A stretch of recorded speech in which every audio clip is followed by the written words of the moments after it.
Hello दोस्तों, आज मैं आपको मोक्षदा एकादशी की कथा सुनाने जा रही हूँ।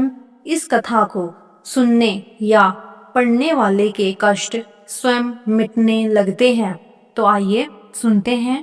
मार्गशीर्ष मास के शुक्ल पक्ष में आने वाली मोक्षदा एकादशी अत्यंत पावन और मोक्ष प्रदान करने वाली मानी गई है।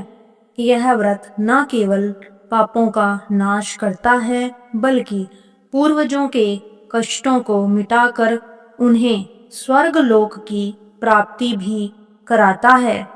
शास्त्रों में इसे चिंतामणि के समान सभी मनोकामनाएं पूर्ण करने वाला कहा गया है। इसी एकादशी का दिव्य महात्म्य गोकुल नामक नगर में घटित एक कथा से समझा जा सकता है।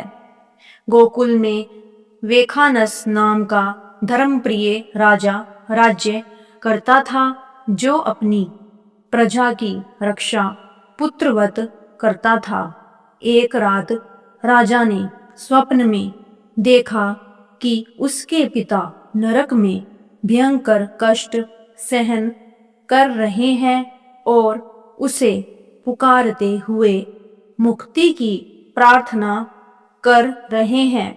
यह दृश्य देखते ही राजा का मन व्याकुल हो उठा और प्रातःकाल ही वे विद्वान ब्राह्मणों के पास पहुँचे। उन्होंने कहा कि जब से मैंने पिता को नरक में कष्ट उठाते देखा है, तब से राज्य, धन, परिवार कुछ भी सुख नहीं देता। हे ब्राह्मण देवताओं, मेरे चित्त में भारी अशांति है। कृपया कोई ऐसा उपाय बताइए जिससे मेरे पिता को मुक्ति मिल सके, क्योंकि वही पुत्र श्रेष्ठ है जो अपने माता पिता और पूर्वजों का उद्धार करे। एक चंद्रमा जैसे हजारों तारों से अधिक प्रकाश देता है, वैसे ही एक उत्तम पुत्र हजार मूर्ख पुत्रों से उत्तम होता है। ब्राह्मणों ने राजा को पर्वत ऋषि के आश्रम जाने का निर्देश दिया। राजा वहां पहुंचे। उन्होंने मुनि को प्रणाम किया और अपनी समस्या बताई।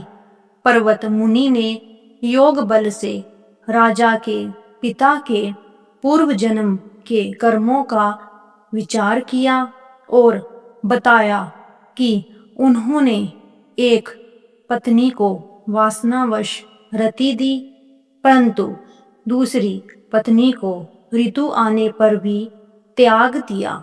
इसी कारण वे नरक में गए हैं।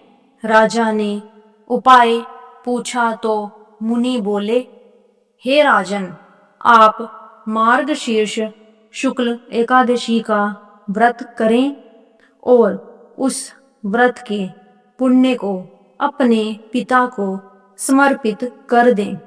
इसका प्रभाव अद्भुत होगा और आपके पिता अवश्य नरक से छूट जाएंगे।